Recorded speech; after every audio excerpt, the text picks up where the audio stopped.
Welcome to the Lara Jane Layton Show. This podcast is for you, the person who keeps putting others first. Your self-talk has held you back. You no longer need to take a second seat. Let's explore ways to overcome self-doubt. You can silence that inner bully voice and achieve your full potential. Here's your host, Lara Jane.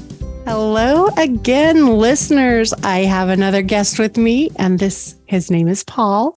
And Paul is a coach and yoga teacher, and he is going to talk to us today about being our best self. And all of his information is available in the show notes. So you can just go right down there and find it if you want to connect with him. But Paul, I am so excited about becoming my best self. Tell me how I can do this. Excellent introduction. Lara Jane, so yeah, great to be here. Well, be your best self. Like for me, it all comes down to what I value and what's important to me, and connecting to that, and just living my life to the fullest, and not waiting for tomorrow, or not necessarily tomorrow, but not waiting for potentially sickness or some sort of drastic thing to happen before making a change. So that's definitely one of the big things for me, one of the big messages for myself and for other people. That is great, because I waited till I got sick to change my life. So I am 100% behind you in helping people to not go that far down the road before they make a change. So how do you approach people becoming or living their best life? It's always up to them, of course. So, my wife's got a saying, you're only ready when you're ready. So, I can't force anyone, but it's just getting the message out there. And, I lost someone close to me many years ago that significantly changed my life. So to the point where I changed careers, changed my relationship, changed where I lived, like everything, my whole life just changed in a good way. So unfortunately, it was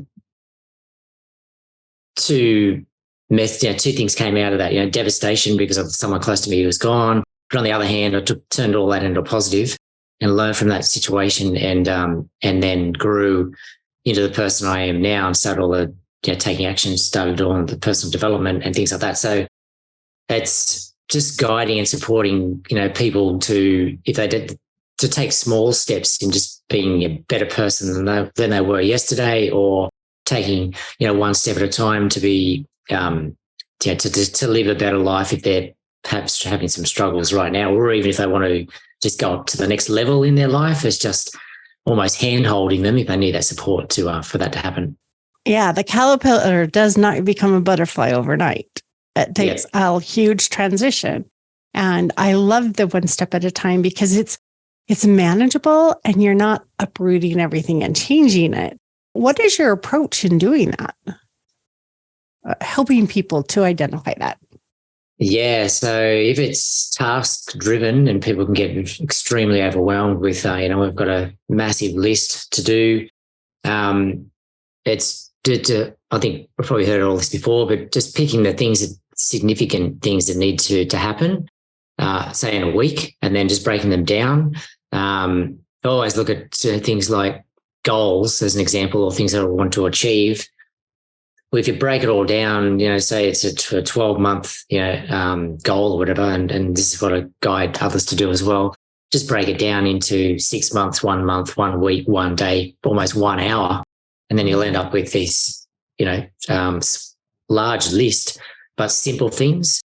Because if you look at a year out and think, well, I'm halfway through the year already, and I'm nowhere near where I was meant to be. But if you break it all down and then just have a simple list, and you can tick it off or you cross it off, or whatever people like to do, that it's not so overwhelming, and you're still moving forward in a significant way, because everything you're doing is towards that end goal, or towards that value, or whatever you're working towards. It kind of reminds me of, when you get it written down, we leave these tasks, all this stuff we need to do in our heads, and it just stresses you out. Because you're constantly thinking and thinking and thinking. And I think once you take that step and write it down, it kind of frees up your mind. You don't have to keep grasping onto it so you remember. you can go, I've got it remembered. I have it written down. It's so freeing to do that. Do you coach the people into being able to write those down or just encourage? Because sometimes I don't know what the next step is. Yeah. Well, I always ask the deep questions to get them to answer what the next step is. Because I'm a big believer that, we've all got the answers inside, just have the right guidance to actually tap in deep and find those answers for themselves. Yeah, because there's a big difference, I guess, between counselling and coaching. Counselling is how I relate or how I explain it to people. Counselling is more, I guess they give you the guidance and support, which is amazing to take that next level. Coaching is more like looking internally and trying to find the answer themselves. So definitely guide them in that regard to come up with the answers themselves. But yeah, I mean, it's, certainly give them an advice if they're totally overwhelmed and don't know what the next step is and stuck, to simplify things down. I'm a big believer just as life is simple if you do break it all down and simplify it. So it's taking that overwhelm out, writing it down, like you said, like getting out of the head, and then so because once we write it down, get out of the head, like you said, all this, it allows space for goodness to come back in. So it's pretty powerful stuff. Oh, I like that, because I have always said, if you're going to get rid of something, you got to replace it with something. So I love it. I've never really thought about it once I write down those tasks that I can actually replace that with positive things. So I learned something today. Thank you. Yeah, absolutely. You're welcome. I mean, it's, in the some of the things I teach and or support is it's more around like even negative thoughts. If you get negative thoughts down, the good old journaling and things like that, but it's some people don't like the word journaling because it's been used for so long, but it's just writing in a notebook and notes in the phone or whatever it might be. If you get negative thoughts out or negative emotions, that allows then for positive thoughts and emotions to come in. So it can work in sort of all different ways. So it's very powerful, like you said, writing things down. Yeah, I love the automatic writing process where I just write down the question and start just, what are the things that support? And so awesome. By that time you're done with, I have an answer and I came from within, or higher power, whatever you want to go with. Yeah. But it's refreshing to know that we actually have those answers within us. Totally. Yeah, absolutely. It is refreshing. Yeah. Now, you said you do yoga class every morning. How does that go? Yeah, so Monday to Friday. So I don't do it on a weekend, but it's more for people that don't want to walk into a yoga studio, that maybe even have never done yoga before, even though it's catered for, all levels. And it's a 40-minute session, so it's quite easy to fit into everyone's morning or afternoon or evening, whatever the time zone people are in. And I'm in Australia, so it's based on Australian time. So it's early in the morning here, so people can just roll out of bed and straight into a session, whether in their pajamas or whatever, turn the camera on or leave it off, whatever it's comfortable for them. So, it's very traditional style as well. So there's a lot of, instead of doing all the advanced, poses you see all over the social media, some of those are part of it, but it's more connecting internally, connecting to the breath. The style is hatha yoga, so it's very extremely traditional, and it's more connecting the movement and the breath and just really knowing the power of the breath and how that affects the body in a positive way. Yeah, I'm definitely all about the breath. It's like, it's so calming. It can be so calming if you allow that space. And I need calming. I'm a go a million miles an hour as much as possible. And it's nice to just disconnect from that drive. And so I really appreciate that kind of stuff. Yeah, it's so important. I mean, it's today's world, it's so fast, especially in the Western world. And it's going from A to B to C and it's never ending, and go to bed and get up and do it again the next day. Like, it's having that time out, even if it's on the yoga mat or sitting under a tree in nature or whatever, just to really, reflect on who I am as a person, and obviously individuals as well, when they have that space to be able to just sit and breathe and take things in. Being more aware is a huge thing. So that's all around, I guess, the whole yoga, but also what I guide and support others to do as well. But with, you're on the yoga mat and you're feeling quite calm, you can take that calmness out in the world. It doesn't have to be as soon as you step off the mat, the chaos starts. It's more how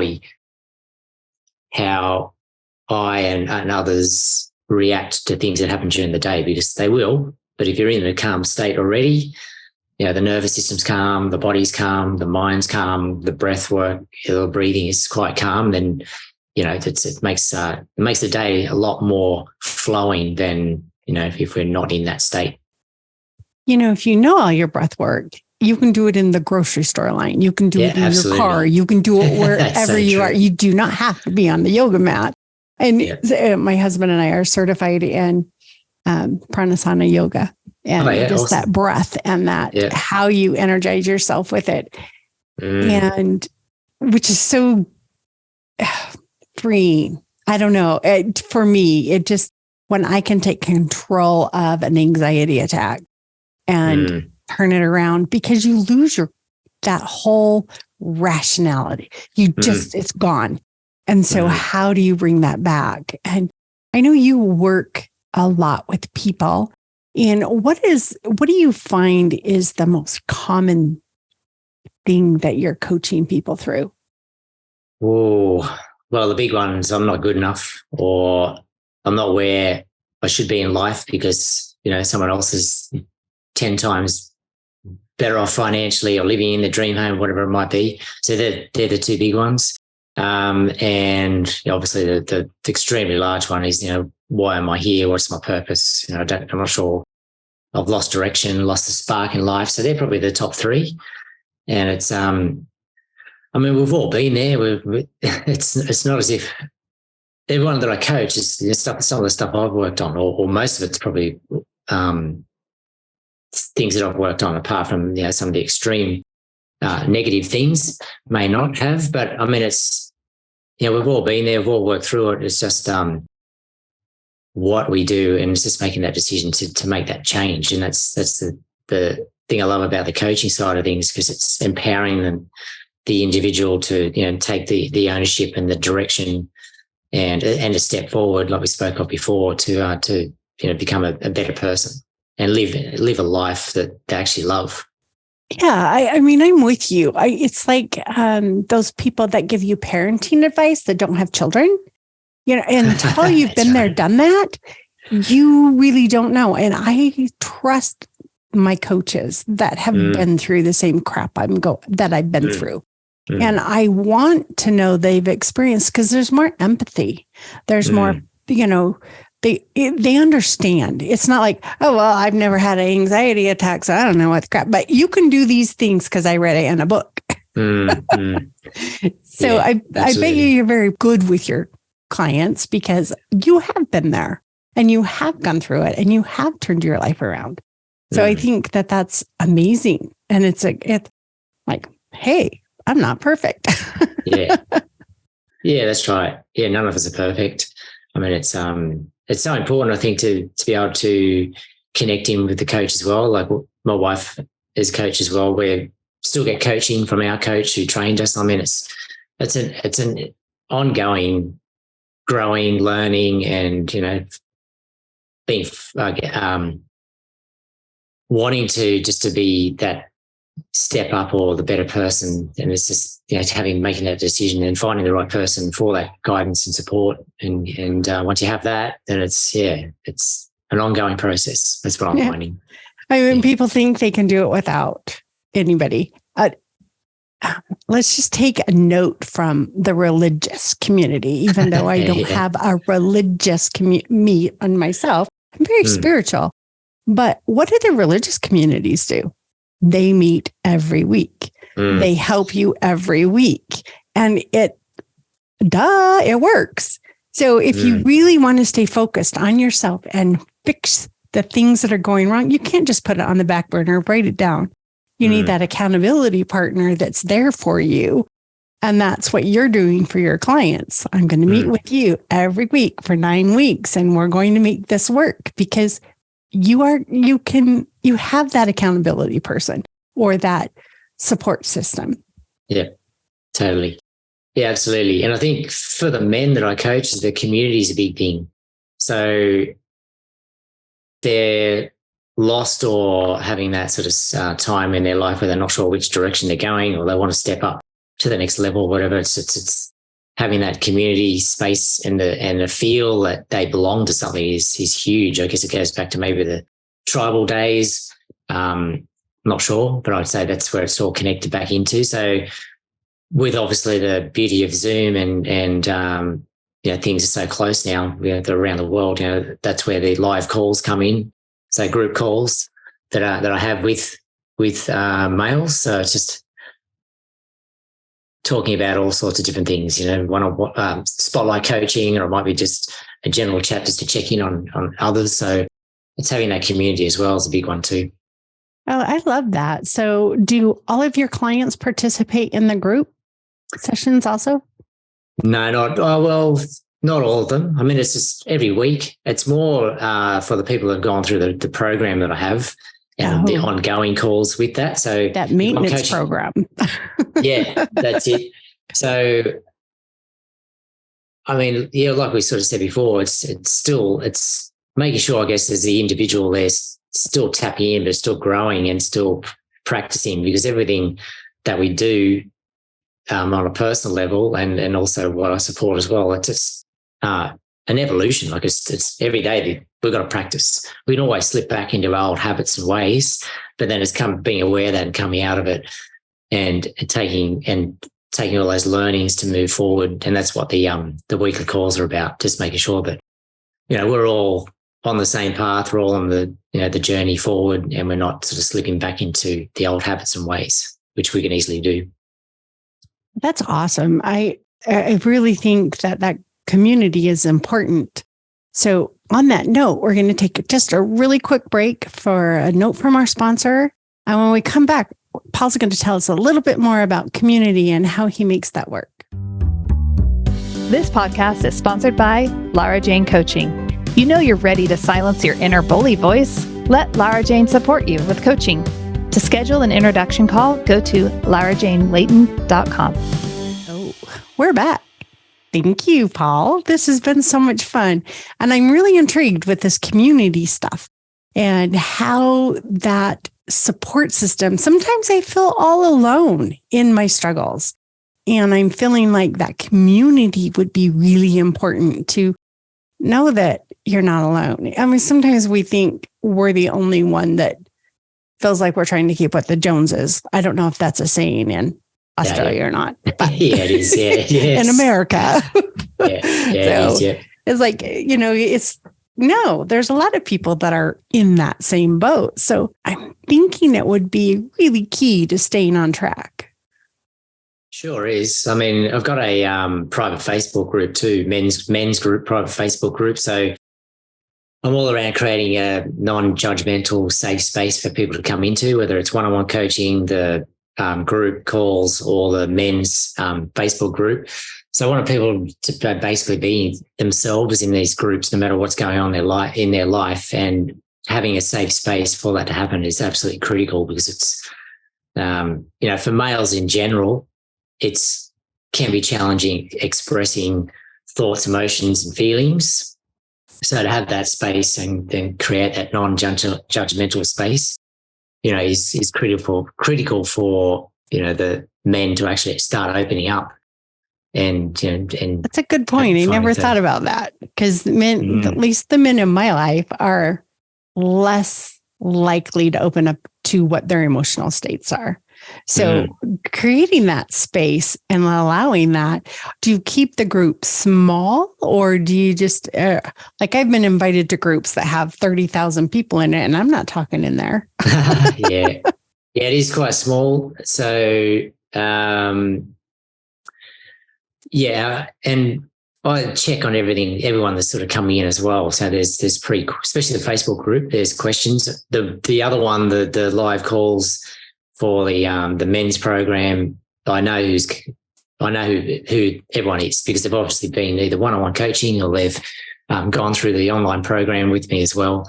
So, the Facebook ones, they randomly find the group where they type in, because it's called Men Helping Men Rise Facebook group. So, if they're searching for something, they might find it, or they will find it. There's 3 questions, and I can check out who they are, even message them. So it's quite unique. And then obviously if someone starts not going by the rules or whatever, and I can just message them and take them out of the group. So I'm always in there checking to make sure they're the right people, if they're going to support others, because it's the last thing I want is someone to put up a very vulnerable post and then someone to have some backlash towards them, and that's not what the group's about. So it's pretty powerful. Yeah, safe space is important, especially when we start allowing someone else to know what we're hiding. I don't want anybody to know I suffer from this, whatever. Absolutely. It's hard because you go out from a corporate world or whatever world you live in, and you put your best foot forward and you hide as much of your flaws as possible, because that's what we feel like we're supposed to do. How do you overcome feeling like you have to be perfect? Well, that's some of the journey I've been on over the years, and what I support the men through the online program that I offer is, nobody's perfect. And it's funny because there's a company in Australia called Authentic Education, where I did a lot of coaching with and a lot of public speaking with, or basically done all their courses, and they've got a saying, especially for public speaking, that it's only what do they say? It's a practice for your next one. So whatever you're doing, whether it's the day or whether it's a presentation or a report or whatever the work is, if you look at it, it's only, I'm not perfect, I'm trying to do it perfect, but if you take all that away, strip it down and just think, okay, it's only a practice for the next one, then potentially it takes all the pressure off, because I'm just doing a training session. So it's just a different way of looking at it. Yeah. So today you're practicing for your next podcast interview. You're doing great. That's right. Yeah, that's right. Yeah, because if I sat here and thought, okay, everything I have to say it has to be 100% perfect, and obviously learn from these sort of experiences for the next one or whatever it might be, but it's just talking to people. But it's it just takes the pressure off when you know that what you're doing is just, it can be a practice for the next one. Yeah, I used to make fun of newscasters and stuff when they would screw up their words.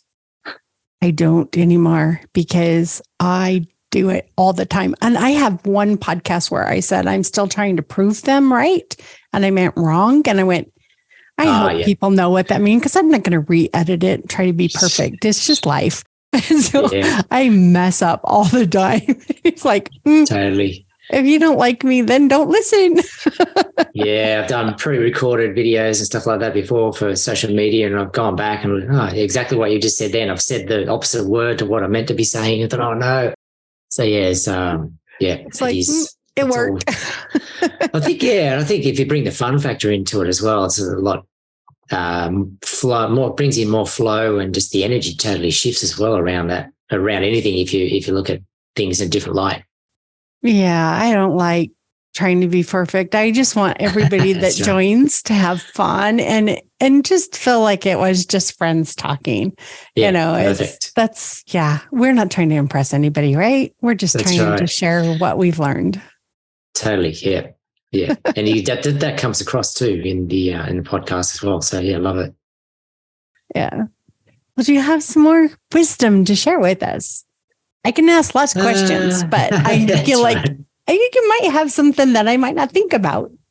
Well, I'm a big believer of nature and getting out in nature and sitting in stillness. Like I said, we're in the middle of the city, one of the cities in Australia, like pretty much the next suburb out of the CBD. So, but we do have beautiful parks around. But it's just being still and just allowing. It's one day I was actually sitting down in our local park, and I was just started to do the breath, breathing and just slowing my mind and body down. And I just looked around and just totally 100% aware of everything that was around me. The sounds, I could hear the birds, I could hear the odd car go past, and then I could hear builders in the background. It was almost like I was in a theatre or a stage, and it was like in this massive play, and all these things are happening and choreographed perfectly. The leaf fell down off the tree.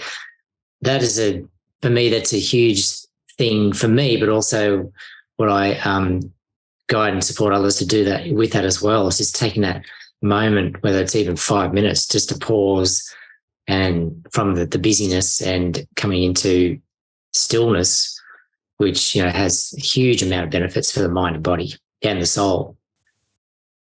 I agree completely. I love to get out in the sunshine and the grass but I've not graduated to the grounding portion where I'm always barefoot because I hate things in my feet. Oh, yeah. But yeah. I love the philosophy behind grounding, and I do it. And when I feel like my feet are safe, but in the woods and in the mountains, I got shoes on. Yeah. Excellent. Yeah, no, it was powerful taking the shoes off. So if you get to that step, take the shoes off, and even if you stand on the grass or whatever for a few minutes, just really tune into the breath of the earth. And now you're going to know how woo-woo I am. That's right. Yeah. But you can feel the energy from the earth when you take that step and get out there, and it just fills your body. Yeah, totally. Yeah, it's rejuvenating and fills the soul, makes all sorts of positiveness, which is fantastic. I always talk about our daily lives. We're like in a pressure cooker, and it builds up all this pressure and we just blow up. Well, when you go out into nature, it just calmly goes down through your feet and into the earth. And it just takes away that extra pressure build up. And I just love it. Yeah, totally agree. I love it too. Yeah, very important to bring it into everyone's life. Yeah. You said you're in a city. Yep. I kind of live in a rural area, so it's easy to get to parks and stuff, and we're close to the mountains. But how do you find getting into nature in a busy city environment? And I mean, we call New York the concrete city because only grass they have is in Central Park. Well, that's the city, not the state. But how do you get to that nature? Is there a way? Do you know a way to get to that state without being able to actually make it to a park? Yeah, absolutely. I mean, the breath is a big thing. It's funny because when you were talking, I just remembered a few years ago, I haven't seen it for a while, but we've got nature strips out in our street where there's, on the footpath where there's grass. So they've got the footpath, grass, and the road. But there was a lady, maybe in the 70s or something, every Sunday, I was out there one day having a cup of tea in the morning. I noticed that she took her shoes off and she was walking up and down the strip next door. It was quite lush grass. So she actually was doing the same thing. So the shoes at one end of where the driveway is, and she was walking up and down the grass bare feet slowly. I'm not sure whether she had eyes closed, probably open. But I mean, even that was a big learning for me, because I think, okay, I don't have to go down the park or into the woods or whatever to find that. I can do it actually right out the front, following her guide, and just be in that space, and no matter what's happening around us. And that was a big learning for me. You can do it anywhere. I love that. Because sometimes we make it an excuse. I live in the city. There's no parks around, so I can't do that.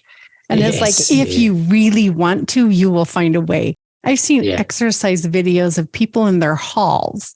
And it's like, if that's the only space you have, then go for it. Because it just seems like they're not making an excuse. Absolutely. And they're just doing it. And that's a hard step for a lot of us, because we are raised that it's something else's fault why we're not perfect, instead of how we're responding to it and how we're taking control of our own lives. Like, oh, I can't do that because so-and-so said I couldn't. Oh, yeah, right. Absolutely, yeah. I know. I mean, it's part of I've got a mini little challenge and part of the program as well, but it's a challenge where to take all the excuses to blaming and complaining out. So exactly what you just said then, if I make an excuse, or I need to go find a huge park, or I need to be, go to the beach or whatever to have that grounding, that's an excuse. But what can I do right now? Like you just said then. So if you took the excuse out, what is possible? What could I do? And it's, it's very powerful, isn't it? Like once you do start looking at that. Yeah. I have a son that's into bodybuilding, and he says, I'm an exercise junkie. I exercise every day. And he says, and if you see that I'm too busy, I will do 10 push-ups. That's my extra. I will make sure I do something. Mm-hmm. And so when we start talking about self-care and, connecting with nature and doing yoga, do something, even if it's a single cleansing breath where you can just let it go. One thing is better than nothing. So, those excuses, just let us hold on to why we're not. It's somebody else's fault. But if you take that step, that one step, yeah, totally you're way agree. better off than you were. Absolutely. Getting the endorphins through the body, shifting the energy. Like it's all powerful stuff. So yeah, exactly right. Doing that one thing, taking that one step. Yeah. So we are at our time, but I really want to hear more wisdom from you because you're so full of it. So what else? That sounded rude, didn't it? You're not full of, you're full of wisdom. Happy to share, yeah. Yes. Yeah. Oh, thanks. Thank you. Yes. No, happy to share more. What would you like to know? Just thought if you had one last thing you wanted to share with our listener before I closed up, I would let you. I mean, I would like it. Excellent. Yeah. All right. One last share. I love music. So this is another very simple, small one. So often we get out of bed and we're dragging one feet after the other. But as soon as I put on uplifting music or something that's going to change the energy, whether it's breathing or whether it's just moving the body or whether it's music, whatever it is, I do it. And then it just totally shifts and changes my whole energy, changes my thoughts, changes my emotion. So it's extremely powerful. So, either it's just your favorite uplifting positive music or song and, bringing that bit of a funk into the morning so you don't sort of feel low energy for the rest of the day, but that totally changes it. I never made that connection before. I know that sounds really dumb, but I listen to music every morning and I never really thought about it of why. Now I know because it really does. It helps get your brain, your body, and your life going after a beautiful rest. Absolutely. So thank you. Something that was subconscious or underneath is now already conscious. Doing it. Yeah, that's right. So listen to your favorite music in the morning. And I like it to be uplifting, something that's going to help me move forward. So for our listener, Paul and I are not medical professionals. We're here for entertainment and we love talking with people. So thank you for joining. And we'll see you or hear you or talk to you, whatever verb you want, on the next episode. And that's a challenge episode. So talk to you later. Thanks. Are you tired of waking up exhausted? You are not alone. If you're looking to take your life back, let's start with the simple step of adjusting your self-talk. Stay tuned for the next episode with your host, Lara Jane. Remember to follow the show so you don't miss a next simple step that you can use to feel more confident. And please leave an honest review.